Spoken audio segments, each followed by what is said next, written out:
Hello सखीज kitchen मीनाक्षीमध्ये तुम्हा सर्वांचं खूप खूप स्वागत। आज मी अतिशय चविष्ट मऊसूद खुसखुशीत अशी गाजराची बर्फी बनवणार आहे आणि तुम्हाला सुद्धा ही मधुर चवीची जिभेवर दीर्घकाळ रेंगाळणारी गाजराची बर्फी नक्कीच आवडणार आहे। त्यामुळे व्हिडिओ शेवटपर्यंत स्किप न करता पूर्ण पहा आणि आपल्या सखीज किचन मीनाक्षी या चॅनलमध्ये तुम्ही नवीन आलेले असाल किंवा चॅनलला अजूनही सबस्क्राइब केलं नसेल तर लाईक शेअर आणि सबस्क्राइब नक्की करा। बाजूलाच तिथे बेल आयकॉन किंवा घंटी येते ती सुद्धा प्रेस करा, म्हणजे माझ्या नवनवीन आणि पारंपरिक रेसिपीज तुम्हाला ताबडतोब पाहायला मिळतील। इथे मी 1 वाटी गच्च भरून म्हणजेच 1.5 वाटी ओल्या नारळाचा चव किंवा किस घेतलेला आहे। 1 वाटी गच्च भरून म्हणजेच 1.5 वाटी गाजराचा किस घेतलेला आहे। गाजर मिक्सरमध्ये फिरवून घेतलेला आहे। 1 वाटी शीग लावून म्हणजेच 1.5 वाटी साखर घेतलेली आहे। सगळं सारखं प्रमाण घेतलेलं आहे।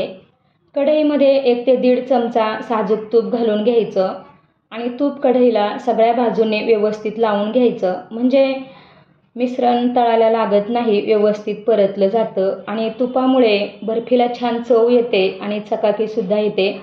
सुरुवातीला गाजराचा किस एकसारखा हलवत त्यातला ओलसरपणा कमी होईपर्यंत परतून घ्यायचा आहे।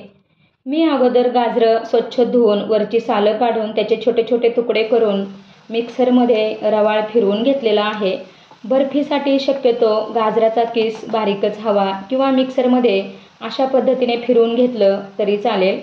गाजरातलं पाणी बऱ्यापैकी कमी झालेलं आहे। आता यामध्ये ओल्या नारळाचा किस घालून घ्यायचा आहे। खोबऱ्याचा काळा भाग पूर्ण काढून टाकायचा आणि त्याचे छोटे छोटे तुकडे करून मिक्सरला फिरवून घ्यायचं। खोबरंसुद्धा थोडा वेळ चांगलं परतून घ्यायचं आहे। गाजर आणि खोबरं व्यवस्थित मिक्स करायचं आणि दोन्ही चांगलं परतून घ्यायचं आहे, त्यातला ओलसरपणा कमी होईपर्यंत। गाजर चांगलं परतलं गेलं की त्यातील उग्रपणा कमी होतं आणि खोबरं घातल्यामुळे बर्फी खुसखुशीत होते आणि चविष्ट होते। आता यामध्ये 1 वाटी दूध घालून घेतलेलं आहे। दुधामध्ये गाजर आणि खोबऱ्याचा किस सॉफ्ट शिजवून घ्यायचा आहे आणि एकसारखं हलवून दूध आपल्याला आटवून घ्यायचंय।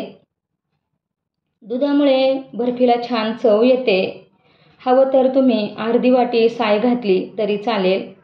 दूध आता व्यवस्थित आटत आलेलं आहे आणि मिश्रणसुद्धा थोडंसं घट्ट झालंय। मी 1.5 वाटी साखर घेतलेली आहे। त्यातील 2 ते 3 चमचे साखर बाजूला ठेवून बाकी सगळी साखर यामध्ये घालून घेणार आहे आणि उरलेल्या साखरेमध्ये 5 ते 6 हिरव्या वेलचीचे दाणे घालून बारीक पावडर करून घेणार आहे। जेव्हा बर्फीसाठी मिश्रण चांगलं घट्ट होईल तेव्हा सर्वात शेवटी पिठी साखर घालून मिक्स करून ताबडतोब बर्फी बनवायला घ्यायची। वेलची नाही घातली तरी कोणतीही बर्फी बनवताना जेव्हा मिश्रण तयार होतं तेव्हा शेवटी 2 ते 3 चमचे पिठी साखर घालायचीच, म्हणजे बर्फी चिवट होत नाही, खूप खुसखुशीत होते आणि छान आवळून येते। साखर वितळल्यावर पुन्हा हे मिश्रण पातळ होतं, पण जसजसं साखरेचा पाक व्हायला सुरुवात होते तसतसं हे मिश्रण पुन्हा घट्ट व्हायला सुरुवात होते। सुरुवातीपासून गॅस मीडियम ठेवायचा आहे, मात्र मिश्रण घट्ट व्हायला लागलं की गॅस मंद ठेवायचा आहे आणि मंद गॅसवरच एकसारखं हलवत मिश्रण चांगलं परतून घ्यायचं आहे। तळाला अजिबात लागू द्यायचं नाही। फक्त गाजराची बर्फीसुद्धा छान होते, पण ओल्या नारळामुळे बर्फीला खूप छान चव येते। किंवा 2 वाटी गाजराचा किस आणि 1 वाटी खोबऱ्याचा किस घातला तरी चालेल। मी इथे 1.5 वाटी खोबऱ्याचा किस, 1.5 वाटी गाजराचा किस आणि 1.5 वाटी साखर घेतली। 1 वाटी घट्ट असं दूध घेतलेलं आहे आणि अशा योग्य पद्धतीने व्यवस्थित बर्फी केली तर खूप छान होते। आता या मिश्रणाचा चांगला घट्ट असा गोळा झालेला आहे आणि एकसारखं परतत राहायचं आहे आपल्याला। मिश्रणाची छान गोळी झाली आणि थोडीशी चिवट वाटली की लगेच त्यामध्ये पिठी साखर घालून घ्यायची आहे आणि ताबडतोब मिक्स करायची, एकजीव करून घ्यायची आहे आणि लगेचच गॅस बंद करायचा। एका बाजूला मी अगोदरच एका मोठ्या डिशला तूप लावून घेतलेलं आहे।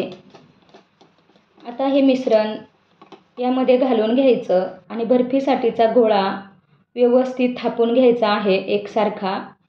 बर्फी खूप पातळ नाही करायची, थोडी जाड ठेवायची आहे, अर्धा इंचापर्यंत तरी. आता यावर काजू बदामाचे पातळ काप लावून घेणार आहोत. वाटीने आपण अगोदर प्लेन करून घेतली आहे बर्फी. काजू बदामाचे काप व्यवस्थित प्रेस करून घ्यायचे, चांगले दाबून घ्यायचे आहेत आणि थोडं कोमट असतानाच कट करायचं आहे.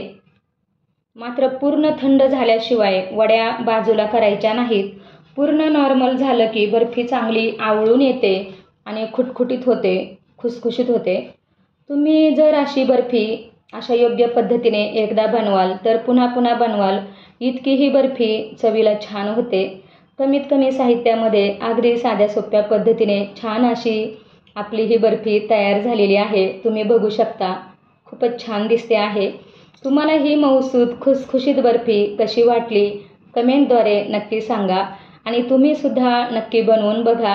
आणि माझ्या सखीज किचन मीनाक्षी या चॅनलला अजूनही सबस्क्राईब केलं नसेल किंवा चॅनलमध्ये नवीन आलेले असाल तर लाईक, शेअर आणि सबस्क्राईब नक्की करा. थँक्यू. बाय.